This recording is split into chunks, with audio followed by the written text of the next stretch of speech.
If the Battlefield series has ever been known for one thing, it's the massive, chaotic scale of destruction that takes place in its largest multiplayer maps. And I got a wonderfully refreshing taste of just that when I dove into Battlefield 6's upcoming 64-player game modes earlier this week. Muroc Valley, the biggest map available at launch, is a fantastic new warzone that reminds me a bit of a much bigger version of Blood Gulch from Halo, with 2 bases on each side battling it out in a massive, deadly no man's land, while a remastered version of the iconic Operation Firestorm from Battlefield 3 made an appearance to kick me right in the nostalgia. Both were a literal blast to play, each in their own way, and it just felt so good to be back in large-scale war games with bombs exploding and bullets flying every which way, especially with the environments being more destructible than ever, and which alter the map in creative ways. Since I skipped Battlefield 2042,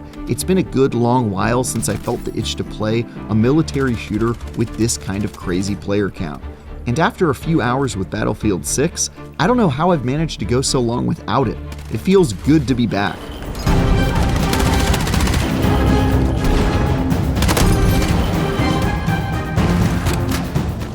The first map I played was Muroc Valley, which Battlefield Studios says will be the largest map at launch. And yeah, this thing's pretty huge. Though it's got small settlements and rocky terrain across long stretches of dirt roads on each side, the main attraction are the 2 unfinished skyscrapers found in the center of the map where a lot of the action takes place. Battling in these claustrophobic concrete boxes and stairwells allows for plenty of close quarters gunplay, but with unfinished walls all around you, it also leaves you exposed to the outside world to snipe you or launch a missile in your direction, which adds a unique challenge as you attempt to capture the all-important zones found in each of the buildings. And while the gradual destruction of these buildings can make them harder to control, they also allow for interesting opportunities to alter the geometry of the map, like how part of a destroyed building can fall down to create a ramp, which can then be used to reach the second floor of the skyscraper from the outside, and make it much easier to navigate, but also harder to defend from would-be invaders.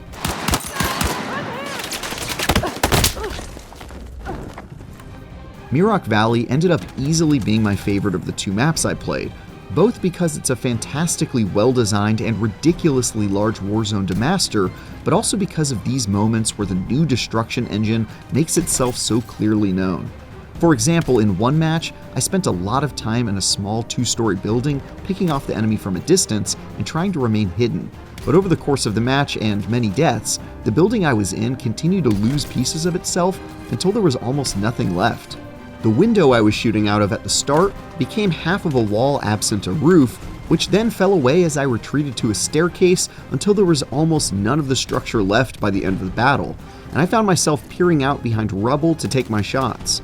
Moments like that are an excellent showcasing of just how much mayhem you can cause over the course of the match, all of it which organically takes place over the course of battle instead of being predetermined events that inevitably happen every match. After not nearly enough time exploring and blowing up Muroc Valley, we moved on to more familiar terrain with the returning Battlefield 3 map of Operation Firestorm. If you've never played this one before, it takes place on an oil refinery with a big warehouse where you can get your fill of close-range encounters, or you can take to the labyrinth of metal stairs and walkways that is the refinery itself, complete with the unforgettable giant fuel tanks that explode in gobsmackingly beautiful fashion with a little provocation from the business end of your assault rifle. The return of this map is sure to bring back fond memories of good times had and bitter rivals slain, but it was noticeable to me how some of the legacy map design choices didn't exactly jive with modern-day multiplayer expectations. To their credit, Battlefield Studios certainly made some adjustments to line of sight, destructible set pieces, and the available combat lanes you can use to take it to the bad guys, but they also had to keep a lot the same to make it recognizable as the map we know and love. That means there are plenty of barren areas you'll have to run through, especially on the outskirts of the arena, where you'll be wide open for someone to pick you off without much trouble, or simply be a bit bored waiting to get to your destination with not much to do along the way. That said, the virtues of this map are still as clear as ever, especially the long-range potential of the refinery's elevated walkways, which are a sniper's dream that I took full advantage of. Plus, being able to blow up key parts of the warehouse to do things like kill the prone enemies hidden on the rooftop by blasting away part of the ceiling and shooting them through it is just chef's kiss. It definitely didn't click with me as much as the sparkly new Mirok Valley though, especially since this Battlefield 3 throwback feels like such a tiny arena by comparison. No matter which map I was on though, I was consistently impressed by how good Battlefield 6 felt, whether it was the customizable character classes, more grounded gunplay, or the handful of game modes that put my combat prowess to the test. Each of the 4 classes, Assault, Support, Recon, and Engineer, have their advantages that made it difficult to stick to any one, like how easy it was to get my teammates back in the fight with the Support class, or how awesome it was to have sniper dummies to distract my enemies as the Recon class.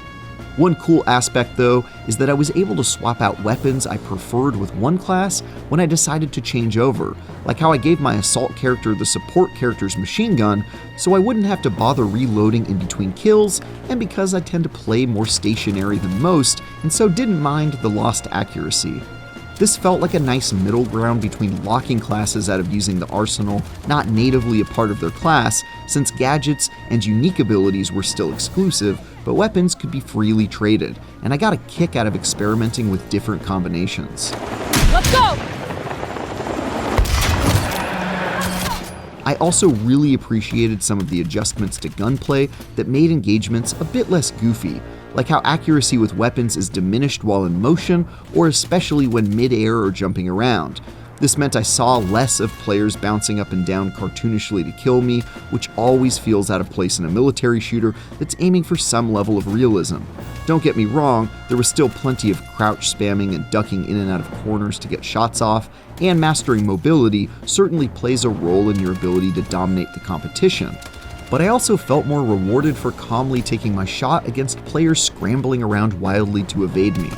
The game modes we played on each map were variations of area control game types we've seen before, and one new one that added a heavy helping of chaos.